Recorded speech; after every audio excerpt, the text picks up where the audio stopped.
విశ్వాసమును బట్టి ఆ పిలుపునకు లోబడి తాను స్వాస్థ్యముగా పొందనయున్న ప్రదేశమునకు బయలుదేరెను. మరియు ఎక్కడికి వెళ్ళవలెనో అది ఎరుగక బయలువెళ్ళెను.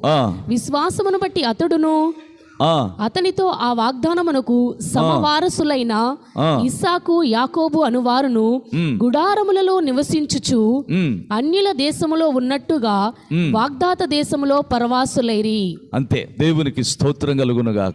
మనము మామూలుగా ఇక్కడ పరవాసులమే. దేవునికి స్తోత్రం కలుగునుగాక. అంటే మనం పరదేశిగా ఈ లోకం మీద, ఈ భూమి మీద మనం ఉన్నామని మనకు ముందున్నటువంటి జ్ఞానవంతులైన భక్తులు, పరిశుద్ధాత్మ ద్వారా నడిపించబడుతున్నటువంటి, దేవుని ఆత్మ ద్వారా నడిపించబడుతున్నటువంటి వాళ్ళు ఏం చేస్తారంటే దేవునికి పూర్తిగా అప్పగించుకొని దేవుని ఆలోచనకు అప్పగించుకొని ఆలోచన ప్రకారం ఈ భూమి మీద జీవిస్తారు. వాళ్ళు జ్ఞానవంతులు, వాళ్ళు దేవుని బిడ్డలు, వాళ్ళు